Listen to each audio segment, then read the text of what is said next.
The Lord be with you. I'm Deacon Keith Fournier, and our first reading is from the Acts of the Apostles. Having preached the good news in that town and made a considerable number of disciples, they went back through Lystra, Iconium, and Antioch. They put fresh heart into the disciples, encouraging them to persevere in the faith, saying, "We must all experience many hardships before we enter the kingdom of God." In each of these churches they appointed elders, and with prayer and fasting they commended them to the Lord, in whom they had come to believe. They passed through Pisidia and reached Pamphylia.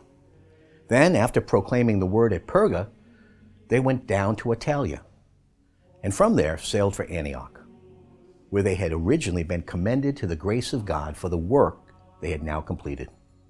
On their arrival, they assembled the church and gave an account of all that God had done with them, and how he had opened the door of faith to the Gentiles.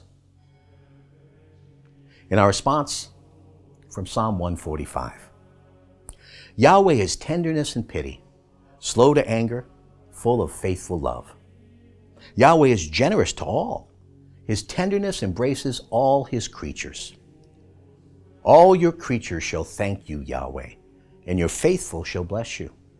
They shall speak of the glory of your kingship and tell of your might, making known your mighty deeds to the children of Adam, the glory and majesty of your kingship.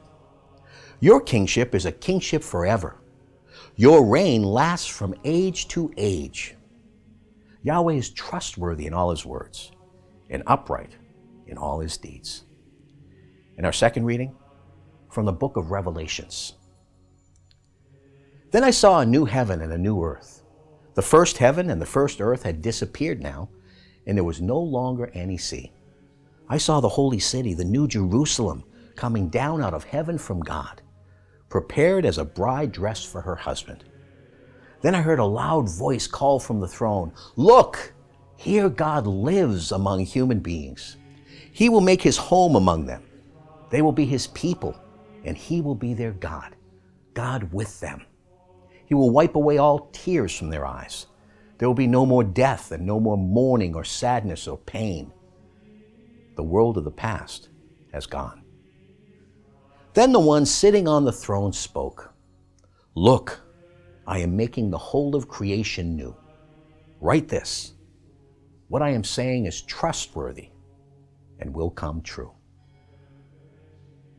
A reading from the Holy Gospel according to St. John.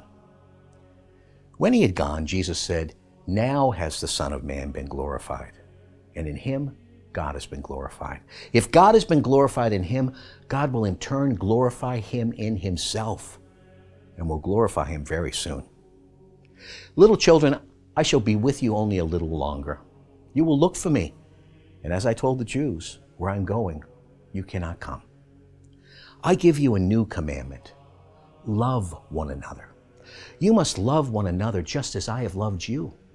It is by your love for one another that everyone will recognize you as my disciples." The Gospel of the Lord.